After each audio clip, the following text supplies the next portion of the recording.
And hi, everybody. My name's Catherine Stoder. I'm the director of the Mosbacher director. In case the Mosbachers are watching, Bruce and Nancy, good to see you. Here at the Center on Democracy Development and the Rule of Law.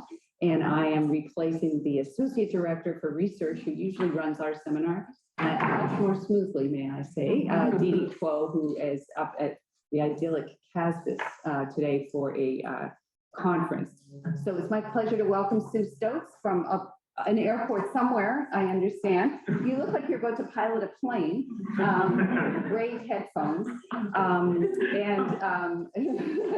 for takeoff there. We wish we were welcoming you here. But Sue is actually of Stanford. I didn't realize that you'd actually got your PhD from Stanford. I know you grew up in Princeton because, as I've told you several times, and I had the pleasure and honor of teaching with your father way back about 25 years ago, maybe more. And when I was an assistant professor, and he was an incredibly kind senior colleague. So I wish, again, we will welcome you here someday in person. Sue, though, has gone on to the University of Chicago, where she is the Tiffany and Margaret Blake Distinguished Service Professor of Political Science at the University of Chicago, and the director of the Chicago Center on Democracy, a sister center in a sense to us. Her research and teaching interests include democratic theory and how democracies function in the developing world, distributive politics and comparative political behavior. Her single and co-authored books include Mandates and Democracy, Neoliberalism by Surprise in Latin America, Brokers, Voters, and Clientelism, The Puzzle of Distributive Politics, and Why Bother? Rethinking Participation in Elections and Protests. Her current research is looking at the mechanisms of direct democracy and on democratic erosion. And the seminar title she gave us is a great one. Perhaps we should vote actually on seminar title, because this would be very competitive. So, trash talking democracy. Thank you. It's great to be here. Here, actually, literally being O'Hare Airport. I won't go into the details of how this ended up being where I am right now, but it's really great to be there. Yes, I actually did get my degree at Stanford. Somehow they let me out, even though I think at that point I didn't know too much political science, but despite the best efforts of the department. Let me go ahead and share my screen.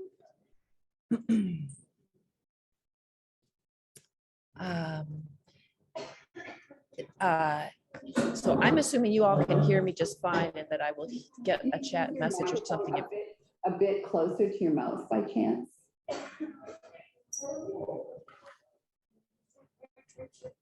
How's that sound? Is that better? I might be able to turn it up. I'd like to say these are my kids' gaming headphones, but I actually, believe it or not, bought them myself. Is that louder or softer? Go the same. How's that? Is that better? Maybe. Hang on a second. I can try something else.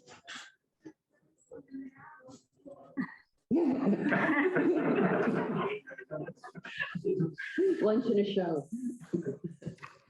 Okay. How's that? Is that any better? Yeah, I think that'll work. It'll work. Okay. All right. So I'll just jump right in. Okay.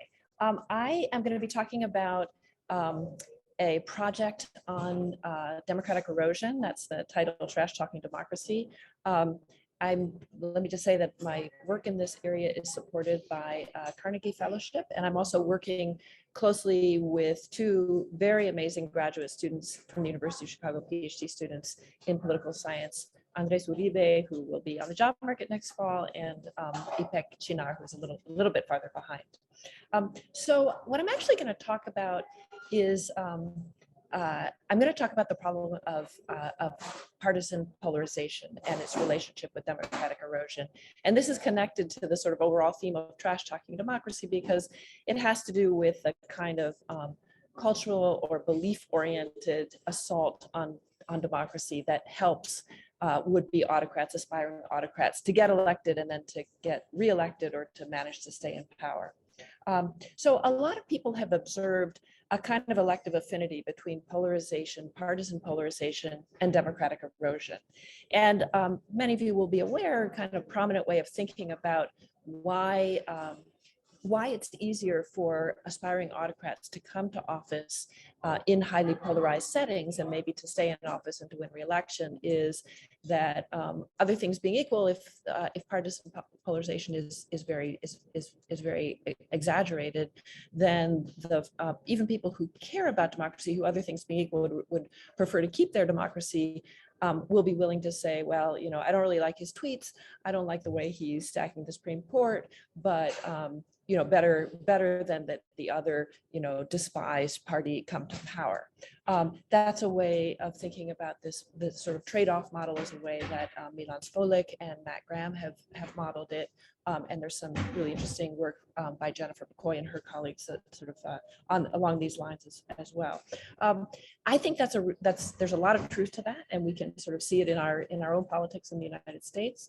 But I think there's also more in the way of political psychology that can help us shed light on these phenomena. So I'm going to draw on some political psychology to in a way that I think helps explain not just polarization in connection with erosion, but also populism and disinformation as central to the story of aspiring autocrats. Okay.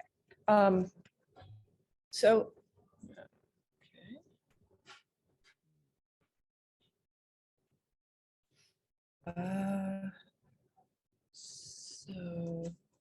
now I'm actually having trouble advancing that.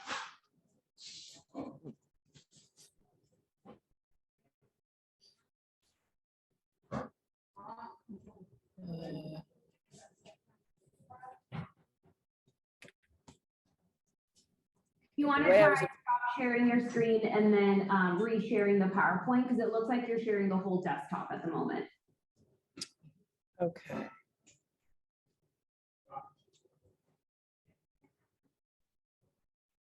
You want me to send the PowerPoint? Is that what you're suggesting? Try re-sharing just the PowerPoint. Okay. Okay. Go to share screen. Okay, so get it up and running before so the problem with that is that I can't then exit it. But let me see if I can do this. Okay. Okay, that's good. Yeah. Yay, thank you very much. That's me.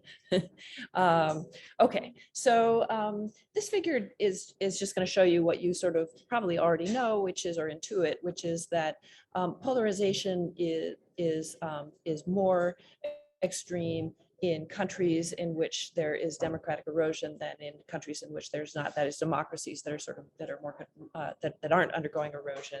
The sort of the red curve indicates the level of polarization as measured by VDEM, and the kind of blue curve or gray curve is other democracies, there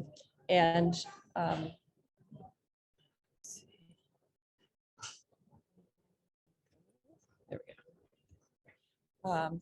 And this is sort of another way to look at things over time. You can see that polarization.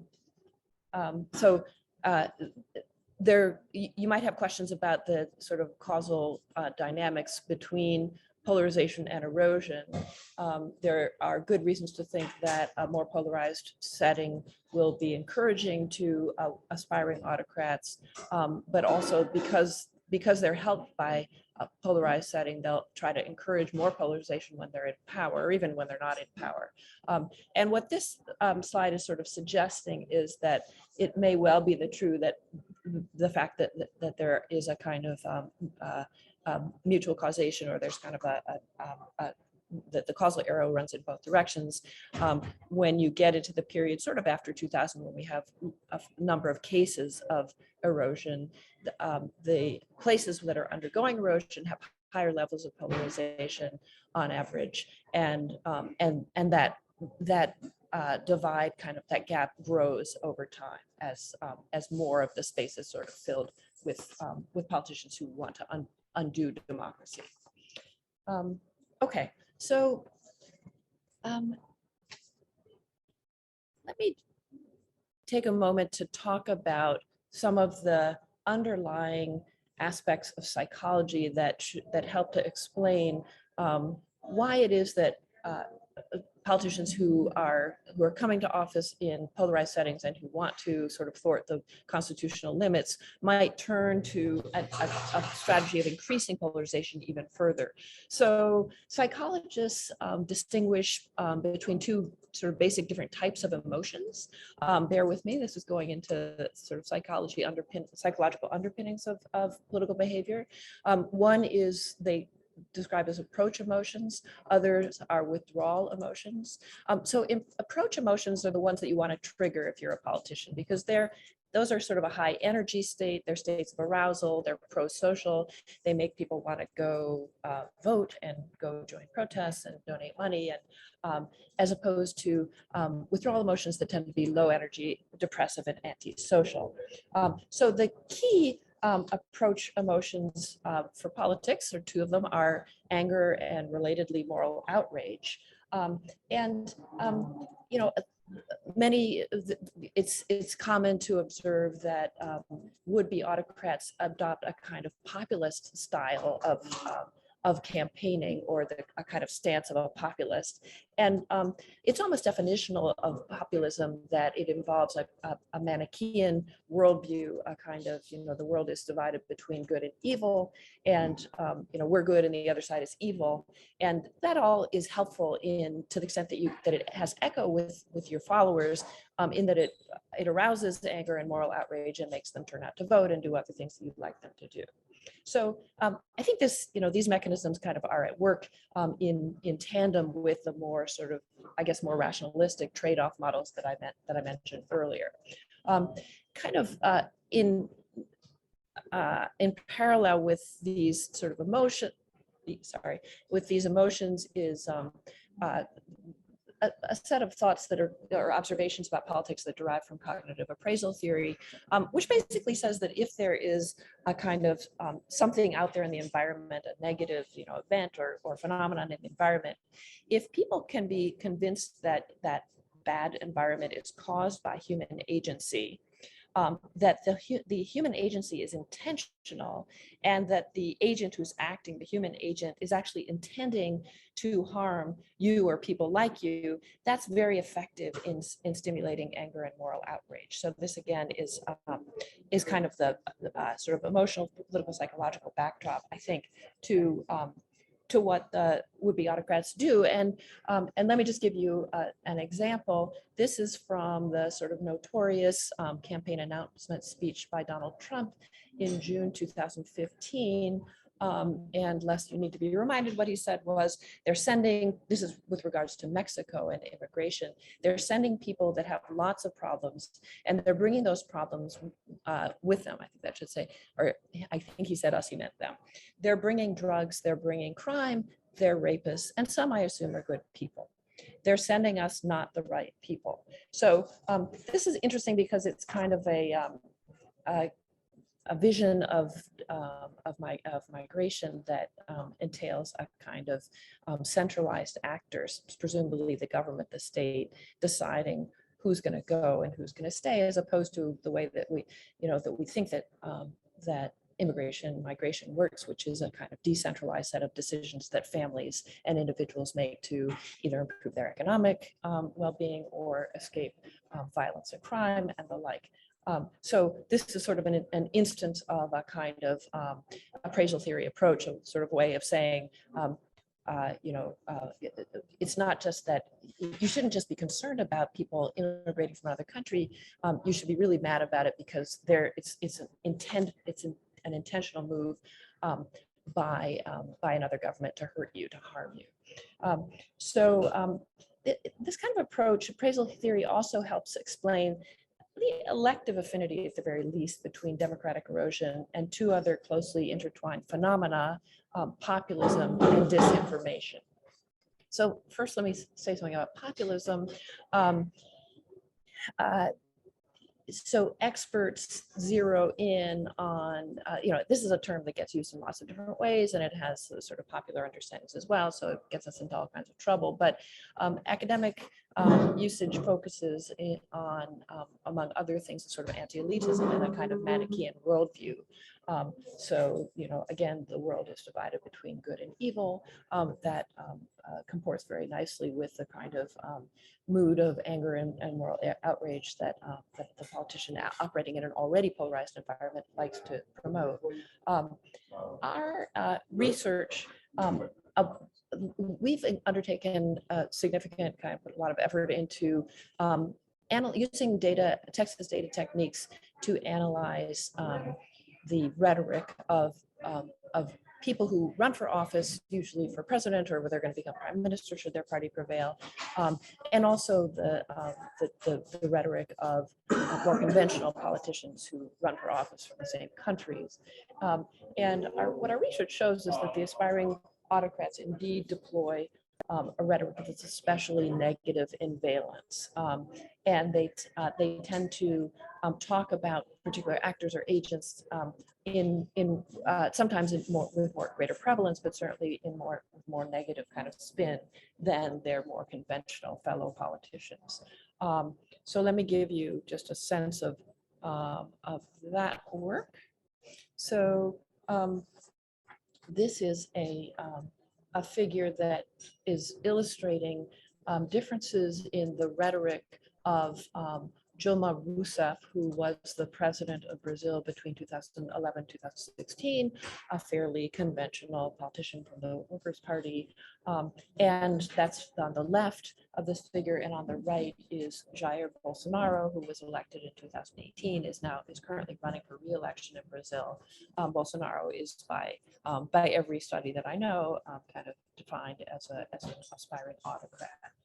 So we used, what we've done in this broader project is to gather speeches, both sort of text that we can get for speeches, and also we've used YouTube videos and scraped the rhetoric from there. And we've looked at a number of, I think we have 11 countries, something like 25 different politicians, and a very large corpus of speech. And we have used hand coders to assess the kind of the valence, and also we can count the prevalence of their mentions of different kinds of actors or targets. So we had them look at what these politicians sound like when they talk about international actors, about governing elites, about economic elites, about ethnic minorities, the media, and political opponents.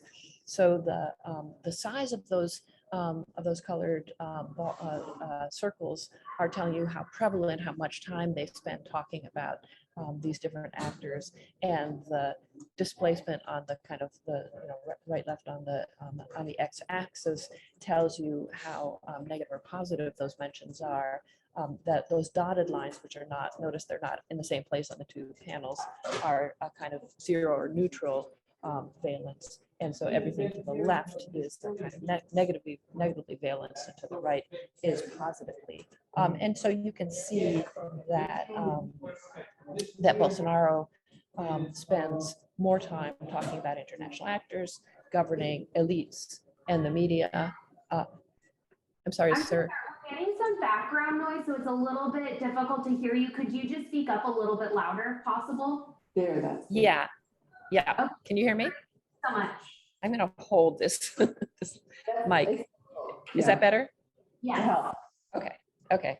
So the size of these circles is how prevalent the speech, the mentions of these actors are, and the location on left, right on the x-axis tells you how negative or positive the emotional valence is when they talk about them. So what you're seeing here is that Bolsonaro, in general, speaks in much more negative terms with regard to all of these actors, and spends more time, for example, talking about his opponents, and talking about governing elites and international actors compared to Dilma Rousseff.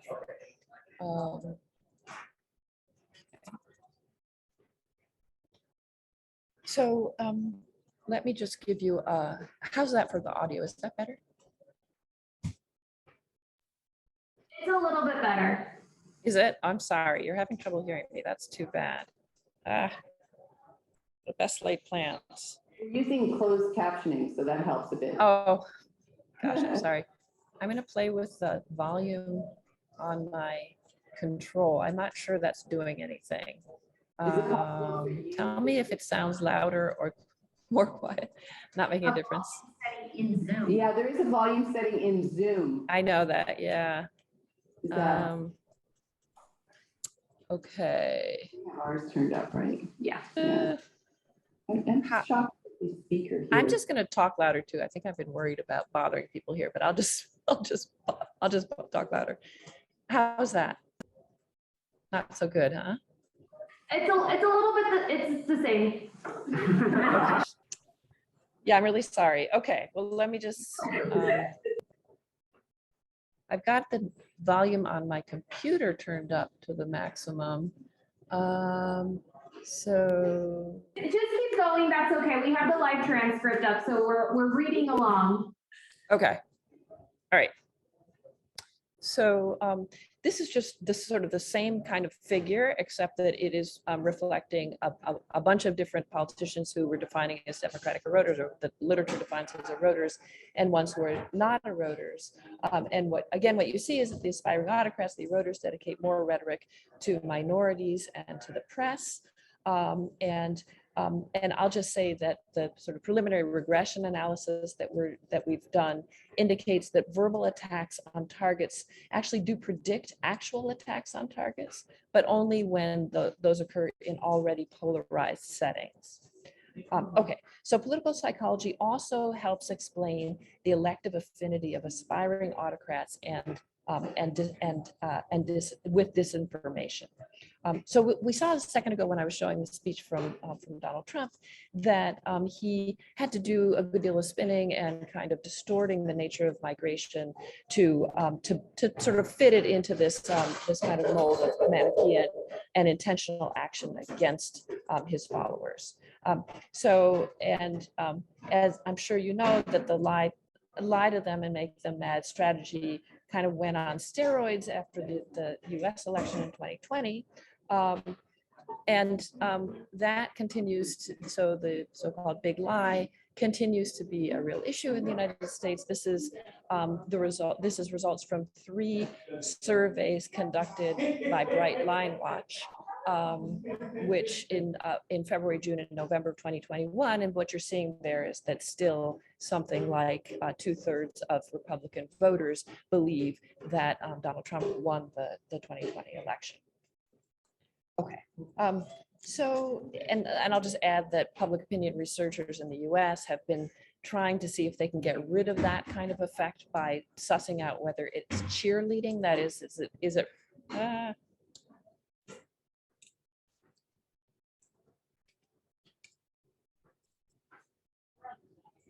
this Republicans sort of saying things that they don't necessarily believe, but think that they're in line with their party's stance, and they haven't been able to get rid of it. It seems like it's a truly held belief by many Republican voters.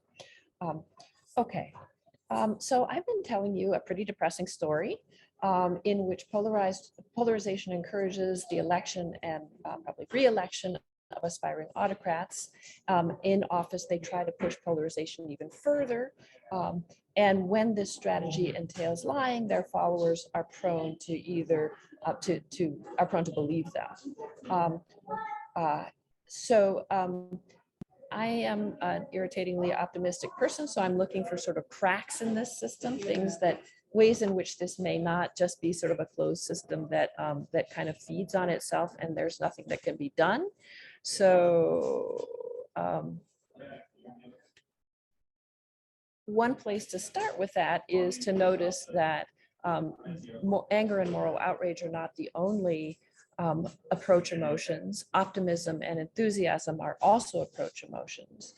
So one crack is that that optimism and enthusiasm can also be effective electoral strategies. Now, we expect them to be more effective probably the more people there are kind of in the middle of the distribution, or who are independents and don't have very strong partisan attachments. But nevertheless, there are politicians who appeal not to our anger or moral outrage, but to our senses of optimism and enthusiasm, and win elections.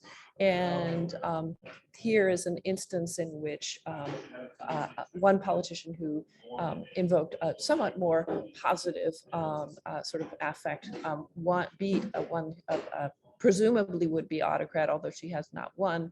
That is Emmanuel Macron versus Marine Le Pen in France. This is actually from the the speeches we've analyzed are from the 2017 election, not from the more recent one. But again, you can see here that Le Pen was not successful with the kind of rhetoric and strategy that she deployed. In living memory, at least for some of us oldsters, we can think of U.S. politicians who deployed a kind of optimism eliciting strategy and won elections. So Barack Obama, relatively recently, Ronald Reagan, more remote times that I certainly remember. And I'm just going to give you a little sort of reminder or flavor of what that sounds like, because it sounds really different if you keep in mind the speech that we saw earlier for Donald Trump. So this is Ronald Reagan running against Jimmy Carter in 1980, and this is a speech that he gave in Texas. It was a stump speech, I think in October, so very close to the election. He says, "I know in this place and speaking to this audience, I would have to be addressing not just Republicans, but Democrats and independents as well. And I hope this is true because number one, we can't change the course we're on without you. You are welcome. We need your help and support in a crusade to change the direction of the nation."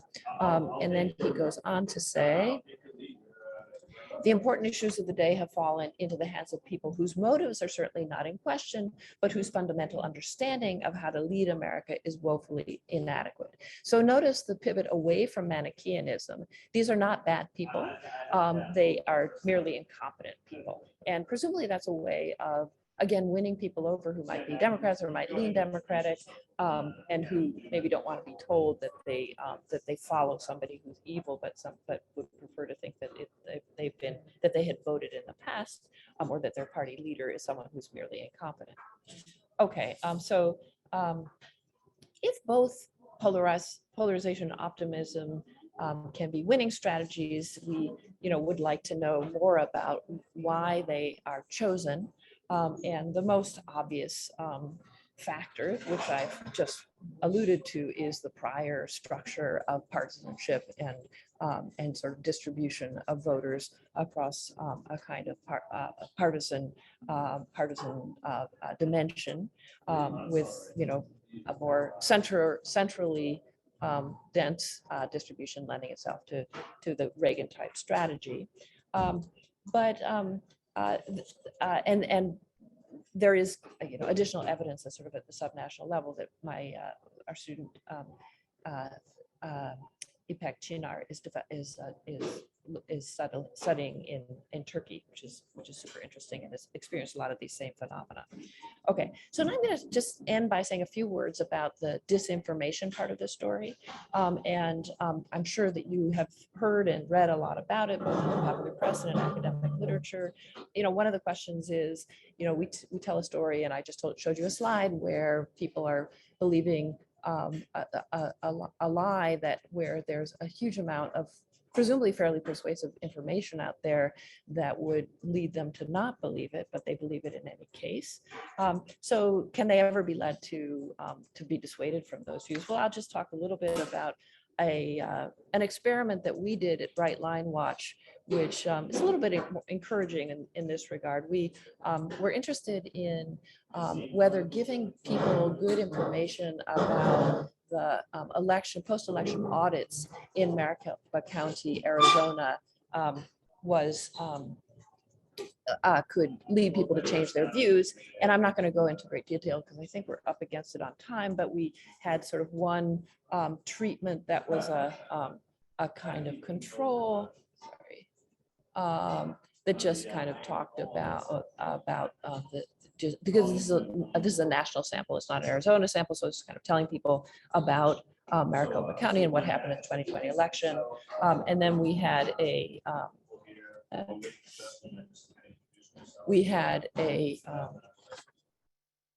catch up here, an Arizona audit, legitimate audit treatment, where we talked about the audits that happened, the kind of official audits that happened after the election, and those sort of reassuring findings that they had that showed that there had not been widespread fraud. In fact, there's been very little fraud, if any.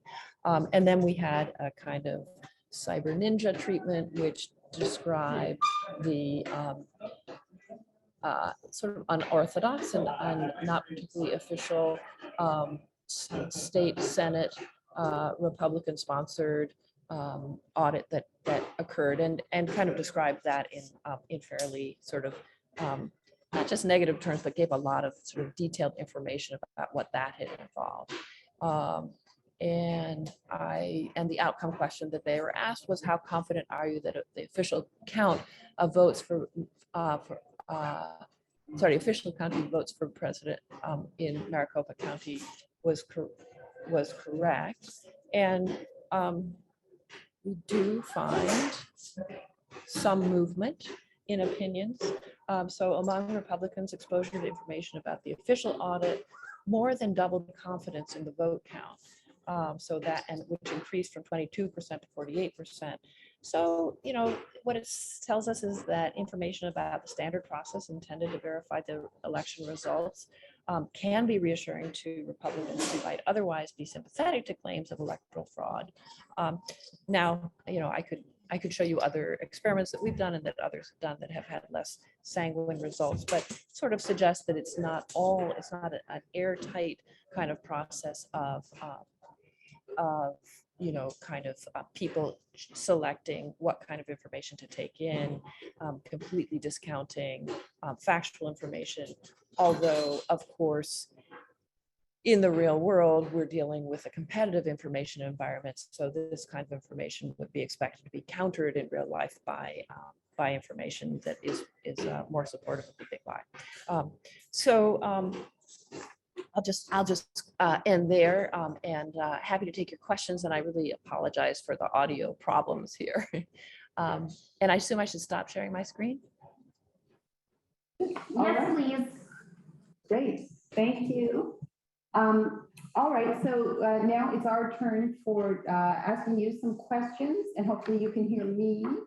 I guess I will ask the first one, which is, so you showed us, and people just put up your hands, I'll put the list, I see them. You showed us that, language matters, I guess.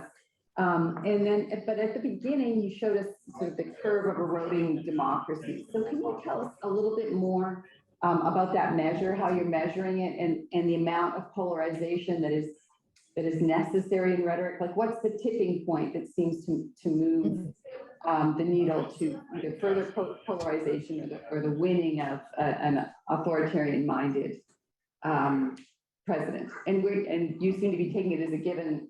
And I don't think it's controversial that Trump, for example, is authoritarian-minded, and Bolsonaro, et cetera. So what's the tipping point, and how are you measuring polarization, and then the direct effect with speech? Yeah. So can you hear me? Great question. So polarization, I'm not sure there's a tipping point. There, could be. I'm not sure. We haven't looked at it that way. So the identification of politicians as aspiring autocrats is really derived from the work of Melis Lebens, who has a book that's going to be coming out in a couple of years. Hopefully, she has done some. What she basically does is distinguishes between horizontal and vertical accountability and attacks on both. And if a politician undertakes attacks on both simultaneously, that person is coded as an eroder. And she kind of checks that her list that's using VDEM data on various measures. And she checks her list against a lot of other lists, and there's a ton of overlap. There are, a few cases here or there that, Viktor Yanukovych in Ukraine sometimes gets counted. Sometimes I think she doesn't count that case because it wasn't democratic enough to begin with. So that's the way in which these people have been identified. And then we also in that for that figure are using VDEM's political polarization measure, which is, I think, fairly widely used. It's not a perfect measure, but it's pretty good. So I don't want to leave the impression that polarization is the only sort of cause of democratic erosion. I think, and we again have some data that is supportive of this view, that there are some sort of more structural factors that tend to lend themselves to politicians probably anticipating that there will be more resonance to these kind of very Manichaean and kind of populist discourse. So income inequality, if you look at the Gini index of countries that have experienced erosion and those that haven't, they are the ones that have higher Gini indexes than those that don't, and on average, and low GDP per capita, so relatively poorer countries also are more represented among the eroders. Of course, the U.S. looks like a total outlier when it comes to that measure,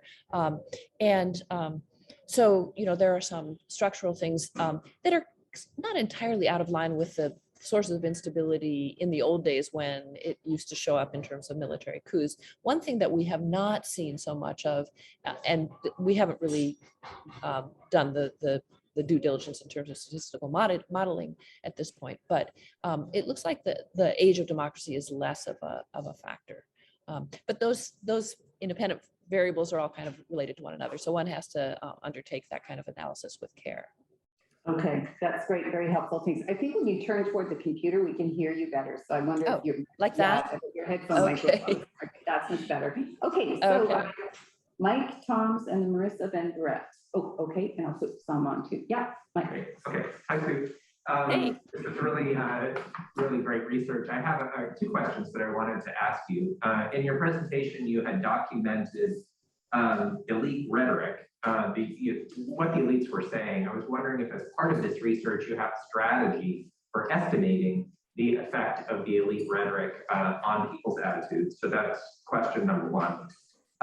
The second question is whether you've also been cataloging the rhetoric of other political actors other than the presidents, and if so, what you're seeing there that might suggest either the incentives of political actors to speak out against those with autocratic tendencies or the consequences of their rhetoric.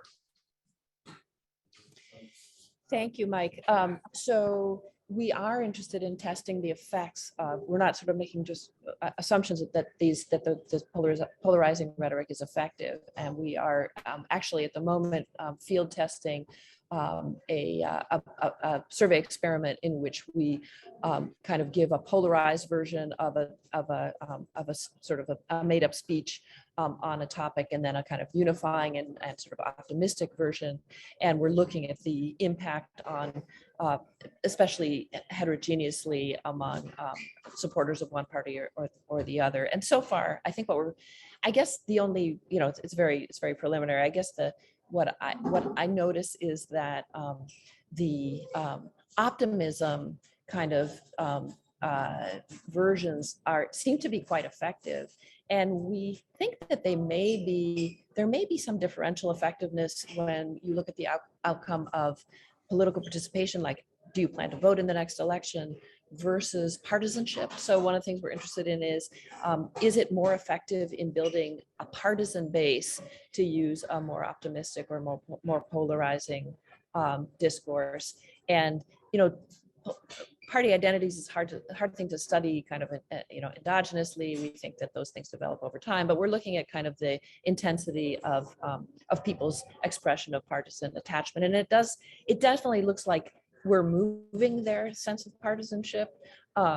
Not sure yet. We don't have enough data in yet to know whether there are any differences in terms of when the outcome is party identification as opposed to just are you going to turn out to vote. We haven't been looking at subnational or kind of party actors at a lower level, certainly not systematically. But obviously in the US, we're living through this weird time of kind of emperor's new clothes where, I don't think there's no question in my mind. And I've talked to some of these folks, including in Republican operatives in Arizona who really do not believe the big lie for a moment. And yet they can't say that publicly if they are planning to run for office. They're, if they have to run in primaries, they have to say that the emperor's clothing is absolutely lovely.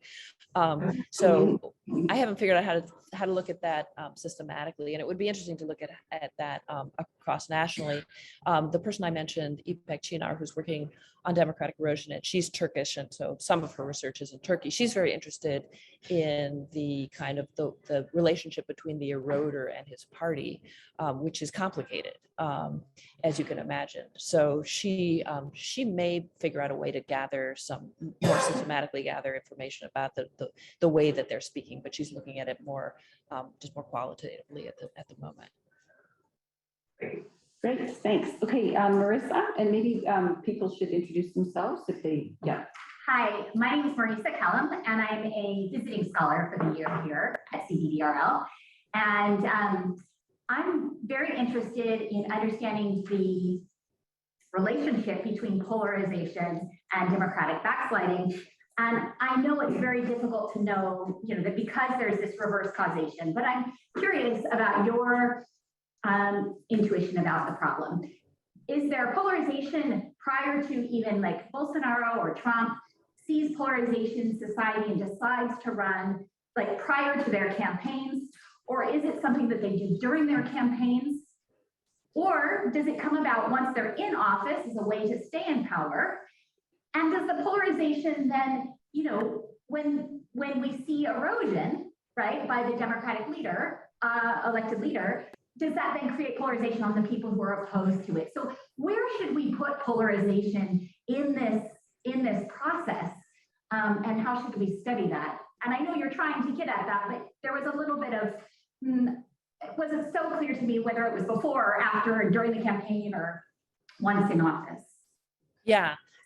So my hunch about all that, it sounds like it's somewhat in line with what you're saying, which is that there's a prior increase in polarization that can be driven by a bunch of different things and has been driven by different kinds of processes in different countries. I mean, we know a lot about where it came from in the United States, and it really, at the elite level, sort of starts to tick up seriously in the mid-1990s. So that's well before the Trump presidency.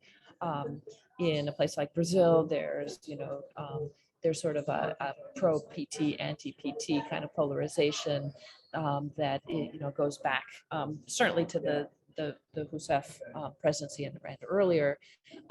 So that process kind of works its way out differently in different settings, but it encourages these politicians who are interested in, partly for the sort of Spholic Graham mechanism. They know that if they run and they can kind of stir up their base by, some of them will be happy and excited about the norm violations, and some of them will tolerate them because they are persuaded that, that the other side is just terror, the road to Venezuela, et cetera, et cetera. You're probably aware of the research in the United States that suggests that, partisanship has replaced race and ethnicity and faith, religious affiliation in what we don't, God forbid that our kid would marry, a Republican kind of thing. So we have that in spades. But because they have an interest in it and because it helps them get reelected, and we actually have data suggesting that that's quite true, they want to push the polarization even further. It doesn't mean that there are no downsides to it. I mean, it tends to mobilize their base, but it also mobilizes the other side. That's one of the sort of limitations. It's distasteful for some people, especially tends to be distasteful for people with lower levels of partisan intensity, of partisan identification. So there are some costs, and that's why you see in somewhat other circumstances the Reagan type language, or the Obama type language, which is, after all, not so long ago, and is well after the kind of sharpening of partisanship in the United States, the sort of, we're not red states, we're not blue states, we're the United States kind of thing. So, I mean, I guess if you want to sort of think about it more prescriptively, I do think that there can be room for political entrepreneurs who come in and take the space of, isn't all this, hatred and vilification awful? Doesn't it make us feel awful? I'm gonna give you a kind of Morning in America speech. Thank you. Great. Okay, next, Brett, and then Song on deck. Fantastic. My name is Brett Carter. I'm an assistant professor at USC and a fellow at Duper. This is a really fascinating presentation and obviously really important research. I really enjoyed it. Like Mike, I particularly thought that taking the Swallow and McGrath models and then kind of thinking about incentives for aspiring autocrats, right, to manipulate polarization is a really nice extension. So as I was kind of thinking about that, and I had the same question about a follow-up survey experiment as Mike. But anyway, so as I was thinking about the incentives for aspiring autocrats to kind of to amplify polarization, I was thinking about whether I really think say Donald Trump, just to pick a name out of thin air, is that strategic in some sense, right? Or and then to what extent people listen to his speeches as much as sort of hear filtering of them, like via One American News or Fox or whatever. And so I guess I was curious to what extent in the figure that you showed among erodiers, polarization has kind of been increasing exponentially in the past few years. To what extent an alternative explanation, or maybe even a complementary explanation, could be just kind of like profit maximizing behavior by partisan media, right? To sort of would increase polarization, like purely for kind of profit motives, rather than actually sort of undermining democracy. And I guess in particular, I'm kind of thinking about the Tucker Carlson story in the New York Times, like last weekend, which was sort of terrifying. Yeah, so I guess to what extent, I mean, should we maybe think of this as profit maximizing behavior by partisan media? To what extent might that be an alternative or complementary to what you're focusing on? Yeah, thanks. In some settings, so when it comes to Trump, my sense, and this is, you folks are reading the same things I am, it's not a kind of disciplined strategy. It's more a kind of instinct that comes from years of being a media celebrity and being a very talented speaker in terms of his connection to his crowds. I can tell you that for this project, I've watched a lot of videos of his rallies, and he really is very skilled at that. So I think that there's, it's not exactly strategy, but it is kind of a sense of what is going to promote his agenda, and in this country, it would be hard to disentangle the kind of profit seeking behavior of media outlets. On the other hand, we see a lot of the same processes in countries where the media story has been pretty different. So where the media story has been state appropriation of the media, state control, or at the least, very heavy-handed censorship.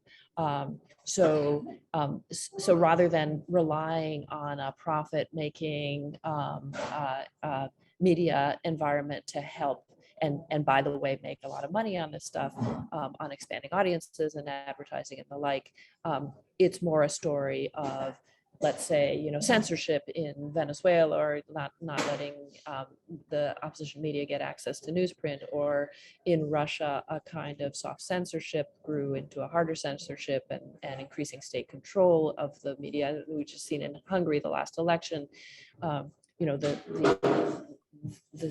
government, the governing party really controlled almost all of the media. So I don't know that they're making a lot of money on that. It's more control. It's more the politicians controlling the media environment. The last thing I would say in response to your really good question is, I also think there's a dynamic of these guys learning from each other. I think that, I guess the Republicans are just about to go to Budapest to have their meetings in the shadow of their hero, Viktor Orban. And, I do think that one of the reasons that we're seeing a wave, and it really is a wave, and I could show you data that shows that it's a wave of these aspiring autocrats come to office, is that they learn from the experience of others like them what can be tolerated and what can be sort of normalized in their context. And they do give support and succor. There is kind of I'm trying to think of a better word than cabal, but there's kind of an international cabal of these folks. And I think that's another factor. It took us a long time in the study of democratization to realize that there was also kind of cross-national feedback and cross-national effect in addition to country by country factors. So. Okay, great. Tom. Hi, Sue. I'm Som. Hey. It's great to see you. I thought this connection with the framing issue about the inclusive optimists was really interesting in the way you kind of presented Reagan, for example, and Macron. I mean, I guess one question I had was, how much is this related to sort of the negative shocks that the world has been experiencing? The financial crisis, COVID, all of these things. There's a lot of great blame to go around potentially, and so many times maybe are you saying it seems like Obama could have played the blame game, but he chose to be this inclusive, yes we can kind of guy. But you could think about even George Osborne. You wouldn't think of him as a authoritarian or something like that, but he was saying, well, we're going to preach austerity because we've been spending too much, and now we're going to be we're not going to so you can think about sort of these non-authoritarian blame folks and you can think about potentially optimistic authoritarians as well. And I'm struggling to find examples of optimistic authoritarians. I guess Modi to some extent, but there's this kind of group that he doesn't like, obviously. but is there kind of, to what extent are there off-diagonal things that are also showing up in your data? And do they have a different strategy? And if so, I'd love to hear what you're finding. May I two finger on that? I mean, isn't Make America Great Again an optimistic strategy? I mean, obviously we know what he meant, which was make. Okay, anyway. Yeah. Yeah. So these are kind of trends in the data, and this is one of the reasons I think it's a good thing to be looking at the using Texas data techniques to kind of rigorously look at these speech patterns, because they're trends in the data. That it's not as though everything that Trump said was kind of hateful toward his opponents. It's the sort of the trend in the speech, and I think we are looking at. I think we do have Modi in the work, so I can let you know what we learn about his speech patterns. There certainly are conventional politicians who say very negative things about their opponents and don't go on to try to destroy their democracies. And there are there's some the Make America Great Again is a great example of an optimistic statement by a would-be autocrat. One of the things that we're interested in is but the general finding is that on average there is more kind of Manichaean trashing your opponent kind of talk from people who, when they win, go ahead and try to undermine vertical and horizontal accountability.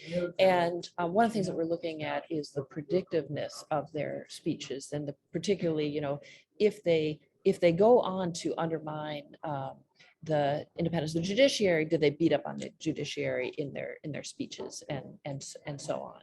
And the predictiveness of campaign rhetoric is something I've been interested in for a long time, and what we're finding is that the rhetoric is predictive. So there's a lot of academic research that has focused on the stealth character of the autocrats.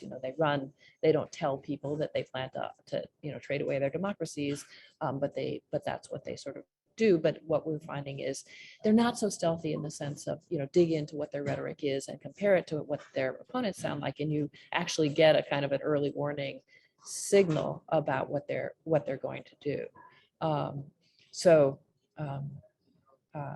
Off diagonal is what I'm all about because I'm trying to find cracks in the system. I really don't want to write papers in a book that just are kind of documenting, like so many people have in so well, sort of what this kind of cancer looks like. It's more, let's find some treatments. And I have looked more carefully, or am looking more carefully at off diagonal belief systems among sort of, common citizens, voters. So for example, in the US, the Bright Line Watch surveys, we look at, I showed you the figure that showed that, Republicans, 2-to-1 believe that Biden lost the election, but that's not always the case. So there are Trump approvers who say that Biden won the election in our surveys, and I'm curious and interested to know what those kind of people look like. How are they different? And we don't know much yet. We're just sort of starting that part of the project. But one of the things that looks a little different is that there's a gender effect. So women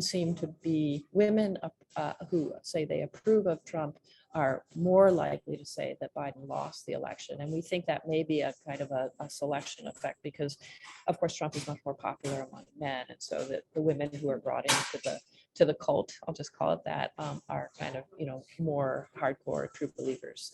We think that may be what's going on, but we're also looking at some age differentials across over age. But I off diagonal is one of the big things that I'm interested in looking at, although we've done that more with, as I say, with sort of at the level of voters than the level of elites.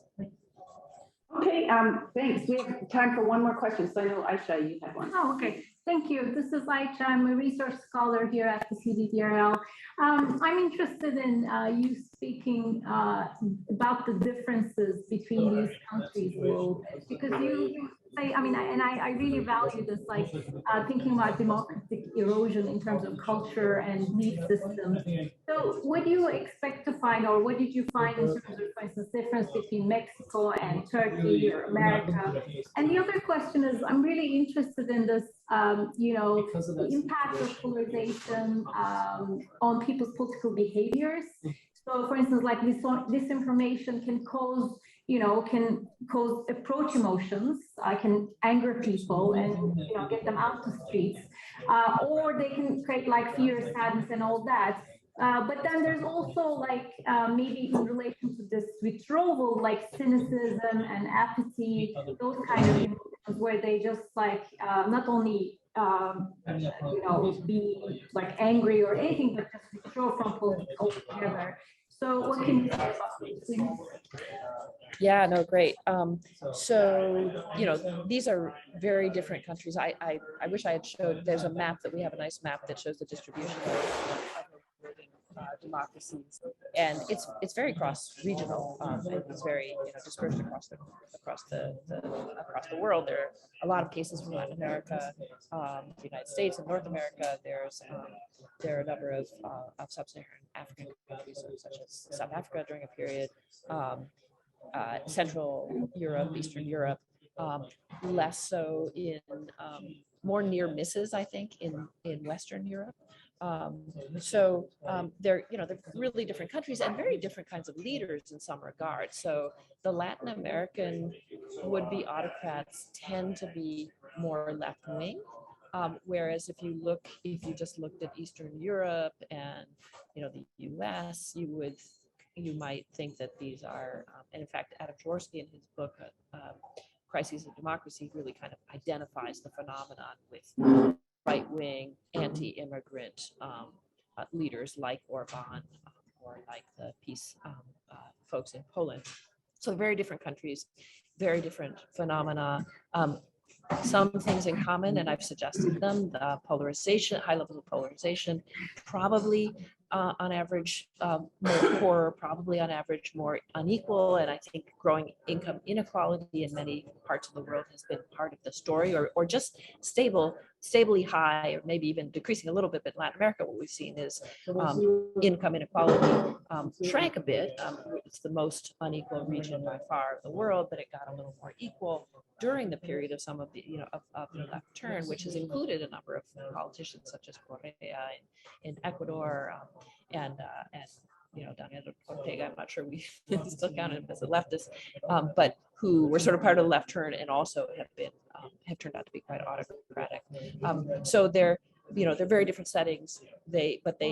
But it is kind of, it's become a cliche to talk about a playbook, but it really does feel like a playbook. It really does seem that there are certain set things that these folks do when they decide that they really want to lessen the constraints on themselves and stop and turn their backs on accountability of both the horizontal and the vertical type.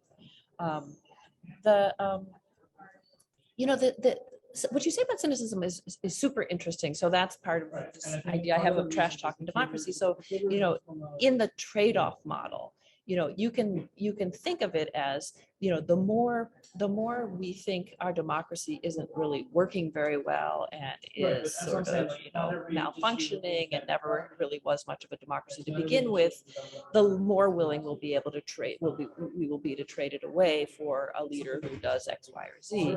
And that fact is very much reflected in the discourse of these leaders. So a Trump or an Orban or what have you will sort of talk a lot about the failings of democracy. And in fact, there's a kind of convergence of a left discourse on democracy and a right discourse on democracy that says, here in the United States, well, what democracy? Black people have been excluded from voting, and we have major corporations that spend all their money on elections and so forth. So what good is it anyway? Who cares if it's you're not really degrading it because there's not much to degrade in the first place. The danger, and this going back to the issue of sort of cracks and off diagonals and so forth, is that the cynicism and skepticism will extend to the speaker himself. And I'm saying himself because we haven't had any women yet. So if you conclude from that, you listen to that discourse and you say, okay, who cares if we lose our democracy? And I don't like Trump anyway. I don't like his tweets, but who cares? And he's doing some good stuff that I like. That's good for him. But if you sort of end up saying, that there's a pool of politicians and they're all terrible and they're all corrupt, and the person speaking is just as much so as the people who he's trash talking, then you slip into the kind of withdrawal emotion state. And you're absolutely right. That means staying home. That means turning to other activities. That means trying to sort of ignore politics. So I do think that that's one of the dangers that they run up against. And it's probably why even the kind of trash talking discourse better slip in some MAGA type language, because if I, as the aspiring autocrat, don't have any formula for making things better for my folks, then it's easy for everyone to appear, all politicians to appear the same. Great.